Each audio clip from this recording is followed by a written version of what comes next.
चलिए स्टार्ट करें। Functions of central bank.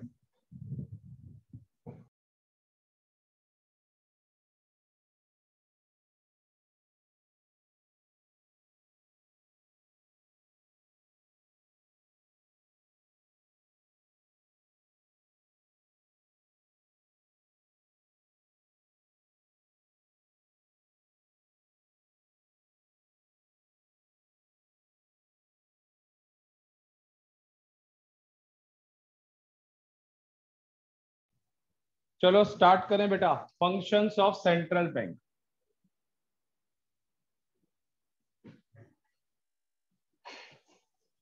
चलिए लिख लीजिए बेटा, मोस्ट इंपॉर्टेंट है और मैंने कहा था इनमें से एक आएगा बेटा, currency authority.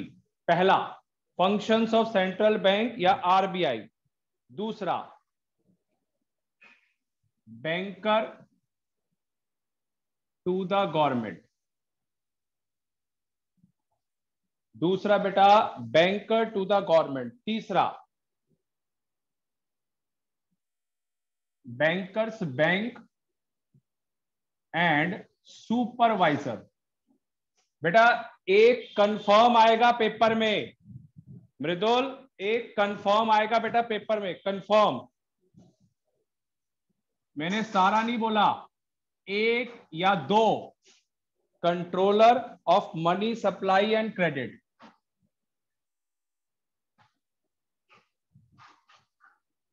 Money supply and credit. Last custodian of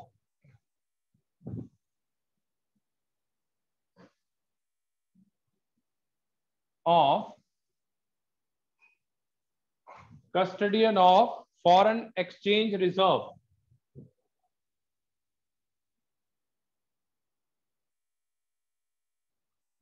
बेटा चारों के नाम लिख लीजिए, कंफर्म है, एक आएगा पेपर में, श्योरिटी या गारंटी 100%। इधर निखिल आवाज आ रही है? काव्या? Yes sir. बेटा इधर सुनिए, लास्ट ईयर सेंट्रल बैंक के फंक्शंस तो कोर्स में थे। आपको लास्ट ईयर अगर आपने सुना हो 30% की रिडक्शन हुई थी, मगर उसमें कमर्शियल बैंक के फंक्शंस नहीं थे। सबने कहा आउट ऑफ सिलेबस है या रिडक्शन में आ गया है, हमने वो भी करके जाना है। और लास्ट ईयर बड़ी कंफ्यूजन थी, किसी स्कूल में फंक्शंस कमर्शियल बैंक के करवाए गए और किसी स्कूल में नहीं करवाए गए, तो इसलिए आपने दोनों के फंक्शंस रेडी करने हैं। और इसमें एक और कंसेप्ट है, money multiplier. Ayush, money multiplier. तो तीन चीजें इस चैप्टर में रहती हैं, मगर तीनों बड़ी लेंथी है। अगर हम इसकी 4 से 6 क्लासें करेंगे तो ये चैप्टर खत्म। हाँ जी बोलो सर मेरे को एक चीज पूछनी थी, सिर्फ मनी मनी एक लेक्चर में हो सकता है क्या? सिर्फ मनी? हाँ बेटा सर। मनी के अंदर क्या होता है, एक डेफिनेशन आती है, उसके बाद उसकी आती है कि मनी के कारण बार्टर एक्सचेंज या बार्टर सिस्टम में चेंज कैसे आया। तो जो हमने चारों पॉइंट किए हैं, उन सब की कैसे उसकी मेजरमेंट होगी या उसको रिमूव किया जाएगा, बस वही है मनी के अंदर, और कुछ नहीं है। मतलब एक लेक्चर में हो सकता है ना सर? बिल्कुल हो सकता है एक लेक्चर में। और वैसे भी यार है क्या, जैसे पहला हम करते थे मीडियम ऑफ एक्सचेंज, कि एक शू दे रहा है, एक व्हीट दे रहा है फार्मर, तो उसकी जगह पे मनी आ जाएगा, तो वो कंसेप्ट आ जाएगा। दूसरा मेजरमेंट होता था, उसमें मेजरमेंट का आ जाएगा। तो वो इतना टेंशन नहीं है, वो एक क्लास में हो जाएगा। सर एक्चुअली वो क्या कहते हैं, मेरे एग्जाम्स और अभी तक मैम वो मनी बैंक शुरू नहीं करा पाई थी, तो मैम कह रही है कि मैं सिर्फ मनी मनी करा दूंगी, वो एक लेक्चर में हो जाएगा। बेटा एक चीज बोलूं मैं, पहले मैं यस बोलता सर। था हाफ ईयरली की अच्छी तैयारी करो, और अब जब से नया ये फॉर्मेट आया है, यूटीज पे भी ध्यान दो। ओके जो सर। जो टॉप 2 यूटीज होंगे, बेस्ट 2 यूटीज, वो काउंट होंगे। जो टॉप 2 यूटीज होंगे वो काउंट होने हैं। यस सर, स्कूल में बताया था। हाँ मतलब अगर आपके यूटी इस 4-5 महीनों में 3 या 4 बार होने हैं, तो 2 यूटी के बेस्ट नंबर काउंट होंगे। तो बस आपको ये ध्यान रखना है, थोड़ा इनडायरेक्ट वे से सुन लीजिए। फेयर डील या अनफेयर डील से आपने पूरे नंबर लेने हैं, किसी भी सब्जेक्ट में नंबर छोड़ने नहीं है। सर हाँ मैं जी, आपको एक दो क्वेश्चन भेजूंगा जो मैम ने हमें क्लास टेस्ट के उसमें लिए थे, और वो मेरे को समझ नहीं आए थे, गलत भी हो गए थे वो। ठीक है, भेज दियो। कल तो वैसे भी मेरा ऑफ होता है, मैं देख लूंगा आराम से। Okay sir. और अगर याद नहीं रहेगा तो मुझे फोन करके बोल दियो, सर आप देख लो, मैं भी फोन कर रहा हूँ। ठीक है सर। चलिए, फर्स्ट फंक्शन, पहला,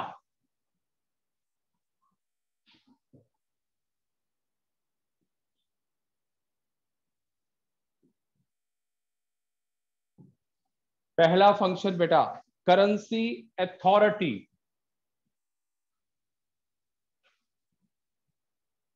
आयुष, यस सर।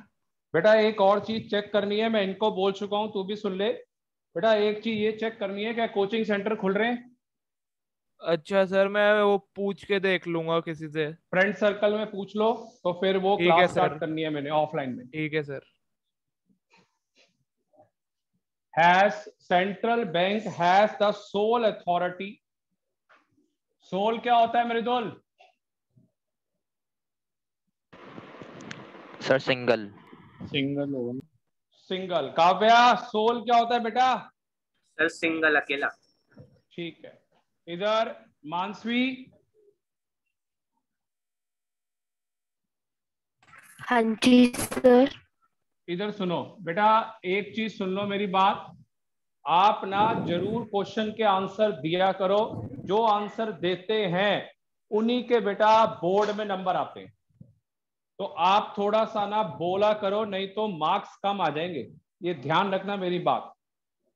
तो इसलिए आप, मैं बोलूं ना बोलूं, आप अपने आप आंसर दिया करो। वेट मत करो कि बॉयज दे रहे आंसर, आप अपने हिसाब से दो। Okay sir, okay. आरबीआई हाँ जी। Has the sole right, RBI has the sole right to issue currency, to issue currency, paper notes, paper notes. इधर आयुष, कौन सी करेंसी को आरबीआई इशू नहीं करता? Sir coins. बिल्कुल सही। और कोई? Except 1 rupee note and coins are issued by. Sir 5 rupee note. हाँ, 1 रुपी नोट मेन है, 5 रुपी नोट तो नहीं है अभी। 1 rupee note which are issued by ministry of finance, ministry of finance. बहुत इंपॉर्टेंट लाइन है, आपको मल्टीपल चॉइस या किसी में भी आ सकता है ये पॉइंट। हाँ जी बोलो। आजकल तो पर जो 1 रुपए का नोट है वो यूज भी नहीं करता अब तो कोई।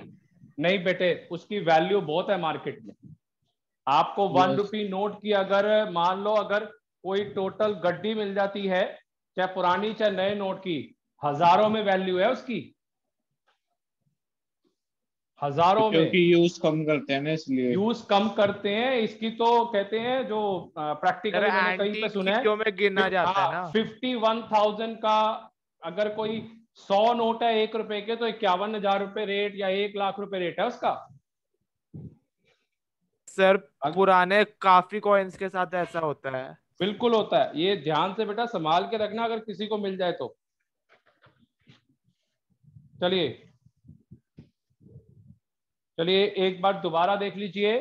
सेंट्रल बैंक जो है वो सोल अथॉरिटी है to issue currency in the country. और कौन इशू करता है? आरबीआई। आरबीआई इशू करता है करेंसी नोट्स, पेपर नोट्स। और 1 रुपी का नोट कौन इशू करेगा या कॉइन्स? Ministry of finance. बहुत इंपॉर्टेंट है बच्चे। चलिए इसके आगे अब advantages.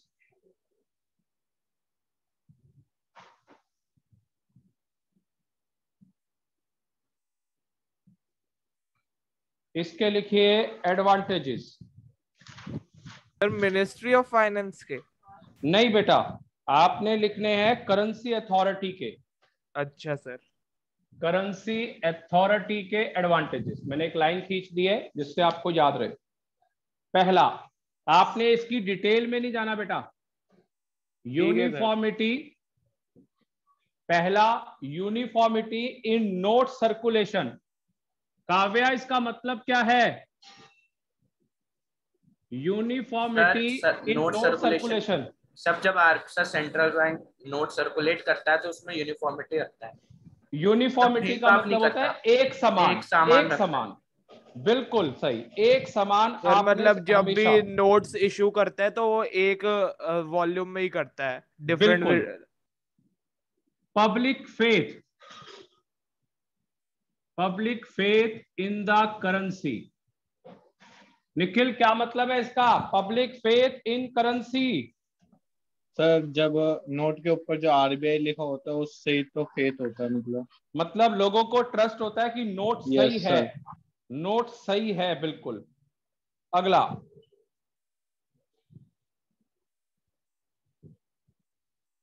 Central bank influence, influence to supply, influence, influence power to money supply, power to money supply. ये तो हम पढ़ चुके हैं कि वहां पे मनी सप्लाई का ये पार्ट है। Third, fourth,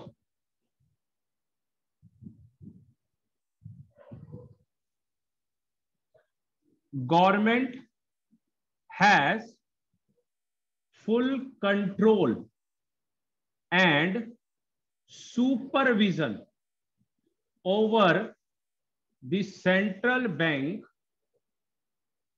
to issue, central bank to issue notes। मतलब गवर्नमेंट का कंट्रोल और सुपरविजन है कि सही तरीके से नोट आ भी रहे हैं या नहीं आ रहे।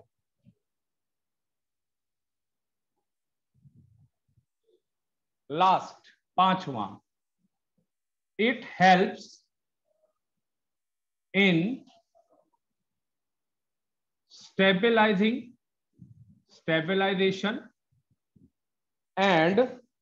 stabilization of internal and external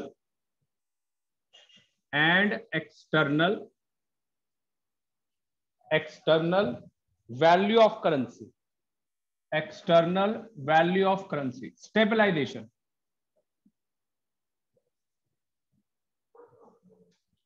पांच इसके फीचर है।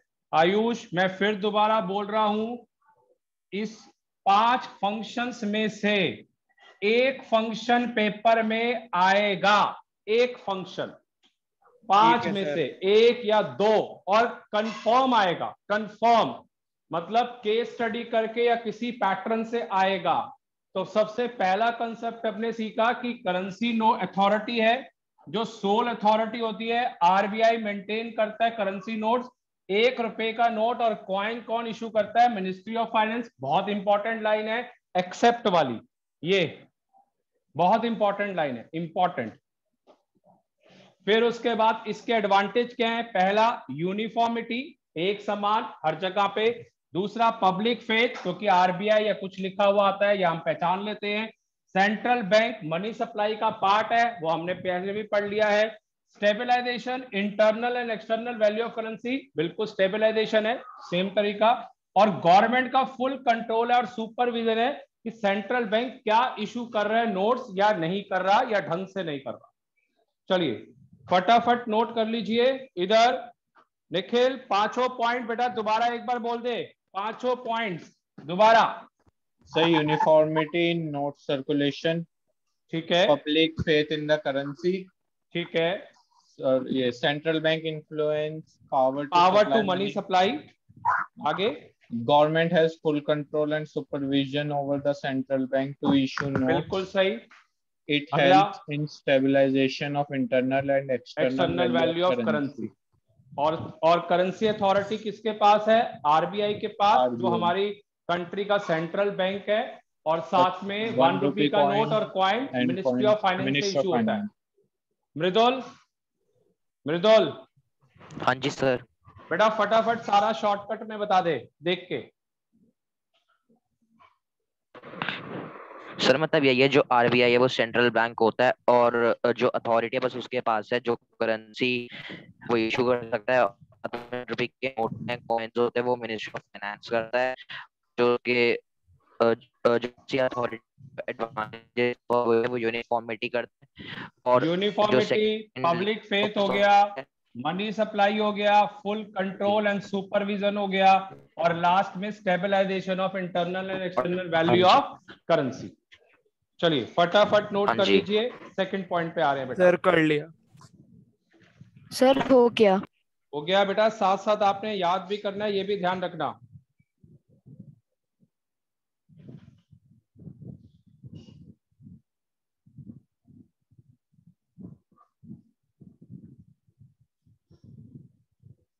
चलिए हो गया नोट डाउन।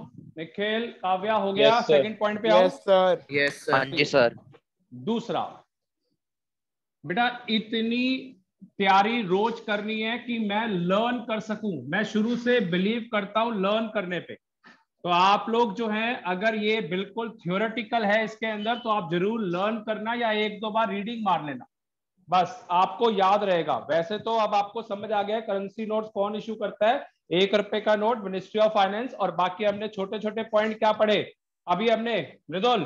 पहला यूनिफॉर्मिटी, दूसरा पब्लिक फेथ, तीसरा वाला क्या था हाँ हमने जी जो बोला सर। था? Sir money supply. Money supply, बिल्कुल मनी करेक्ट। और सप्लाई, चौथे वाला stabilisation of internal and external, और पांचवे वाला था और साथ में गवर्नमेंट का फुल कंट्रोल। सुपरविजन। फुल हाँ जी कंट्रोल सर। है और सुपरविजन है। चलिए second,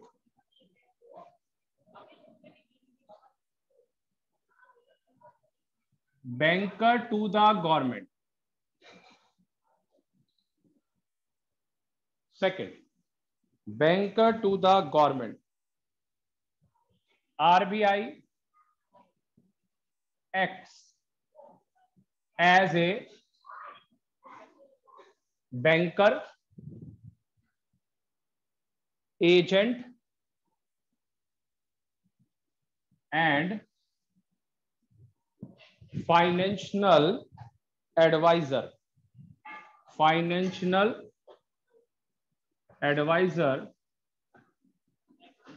to the government. Financial advisor to the government, central as well as state government. तीन चीजें, बैंकर, एजेंट और फाइनेंशियल एडवाइजर, आपने बेटा ये तैयार करने हैं इसके अंदर। बैंकर, एजेंट और फाइनेंशियल एडवाइजर गवर्नमेंट के होते हैं। ये तीन चीजें आपको रेडी करनी है।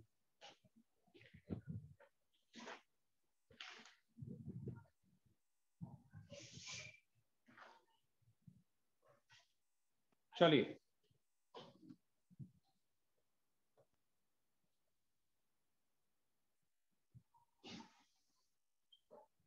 पहला बैंकर, दूसरा एजेंट, तीसरा financial adviser.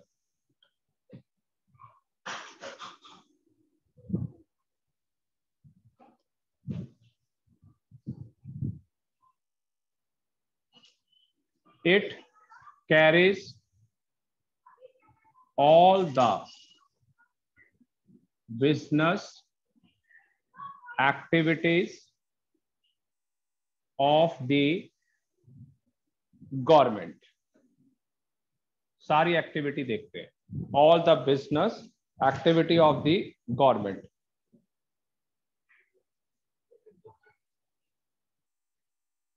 Maintain current account, maintain करते हैं current account.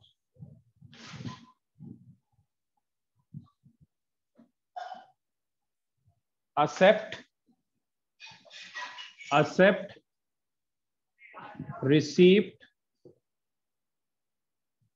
And payment account, accept receipt and payment account. और तीसरा आपका loan and advances to the government, loans and advances to the government.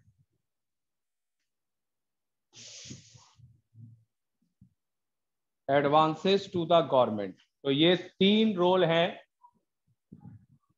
Banker के, कि government की सारी एक्टिविटी, एक तो मेंटेन करेंगे करंट अकाउंट बैंक का, एक होगा एक्सेप्ट करेंगे रिसीप्ट एंड पेमेंट अकाउंट। इधर निखिल, रिसीप्ट और पेमेंट अकाउंट क्या होता है बेटा? एनपीओ में पढ़ा था। रिसीप्ट एंड पेमेंट अकाउंट, जो चीज मिल रही है उसको हम रिसीव्ड करते हैं, सेल या फिर कोई भी रिसीव्ड आ जाए। और पेमेंट का मतलब है कोई पेमेंट हो रही है, उसमें तो हमने पढ़ा था नॉन प्रॉफिट ऑर्गेनाइजेशन का है, मगर अब गवर्नमेंट के हिसाब से जो है कुछ भी ट्रांजैक्शन हो, कोई पेमेंट हो, किसी को देना हो, तो वो सारे कंसेप्ट आएंगे। तो इसका मतलब एज ए बैंकर की तरह उसका काम क्या है? करंट अकाउंट ओपन करेंगे, रिसीप्ट और पेमेंट अकाउंट करेंगे, और साथ में loan and advances to the government. जैसे अभी ये पैंडेमिक हुआ था तो सेंट्रल बैंक ने लोन दिया था गवर्नमेंट को या कमर्शियल बैंक को, और उसके बाद फिर विद इंटरेस्ट वो रिसीव्ड भी करते हैं फ्रॉम द गवर्नमेंट। तो ये इसका रोल क्या है एज ए बैंकर की तरह। चलिए निखिल एक बार दोबारा बता दीजिए बेटा सारा। चलिए बैंकर वाला।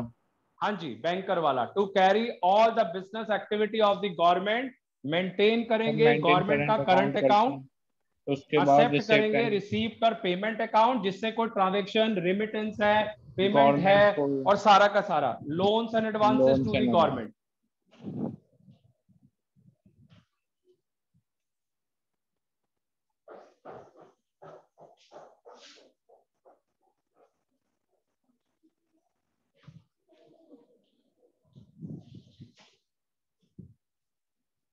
चलिए हो गया बेटा? हाँ हाँ जी जी सर। सर। Yes sir. दूसरे पे आइए। Yes. दूसरे पे yes sir.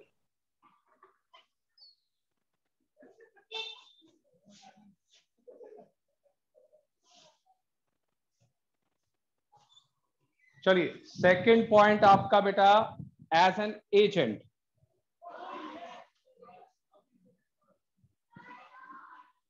has the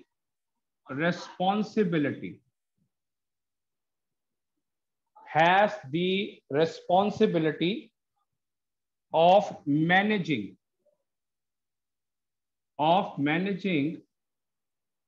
the public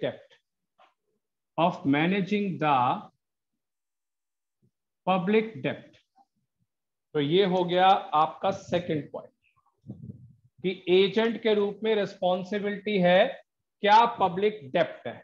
सिर्फ इतना सा पॉइंट आपको पढ़ना है या याद करना है। Third, the central bank advice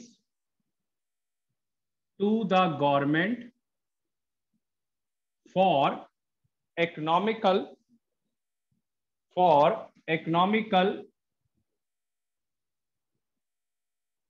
financial and monetary matters,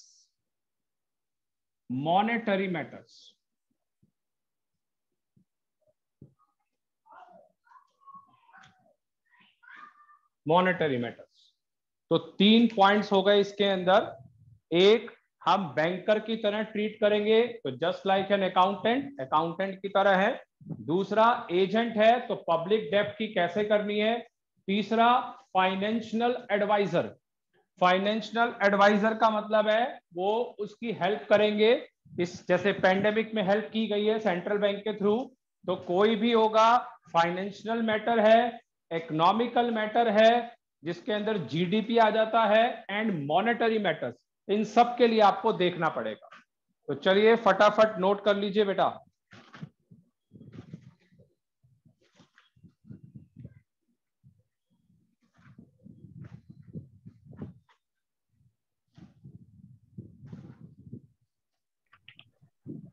sir हाँ जी बोलो।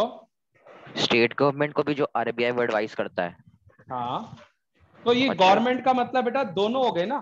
हाँ हाँ। गवर्नमेंट का मतलब है ये दोनों हो गए बच्चे।